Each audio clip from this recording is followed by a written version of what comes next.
या गडावर मुसळधार पावसात अडकले पर्यटक, ढगफुटी सदृश मुसळधार पावसाचा थरार।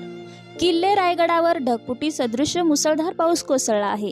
रायगडाच्या माथ्यावरून वेगवान पाण्याचे लोट प्रचंड वेगाने खाली येऊ लागले आहेत। शिवभक्त आणि पर्यटक ज्या मार्गावरून गडावर चढ उतार करतात त्या मार्गावरही कमरेइतक्या पाण्याचा प्रवाह वाहत असल्यामुळे पर्यटक मुसळधार पावसात अडकून पडले होते।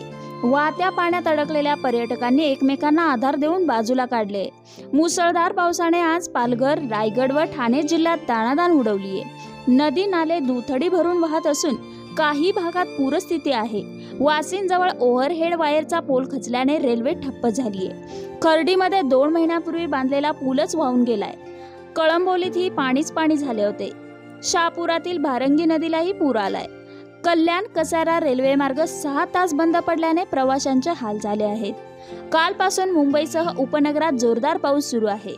हवामान विभागाने महाराष्ट्रातील काही भागांसाठी ऑरेंज अलर्ट जारी केला आहे। यामुळे पुढचे आणखी 4 दिवस जोरदार पाऊस असणार आहे। मुंबई शहरात अनेक ठिकाणी पाणी साचले आहे। हवामान विभागाने दिलेल्या इशाऱ्यानुसार पुढचे 5 दिवस कोकण, गोवा, मध्य महाराष्ट्र, अंतर्गत कर्नाटक, मराठवाड्यात हलका ते मध्यम पाऊस पडण्याची शक्यता असल्याची माहिती हवामान विभागाने दिली आहे। मध्य महाराष्ट्रातही 9 ते 11 जुलै दरम्यान मुसळधार पावसाची शक्यता आहे।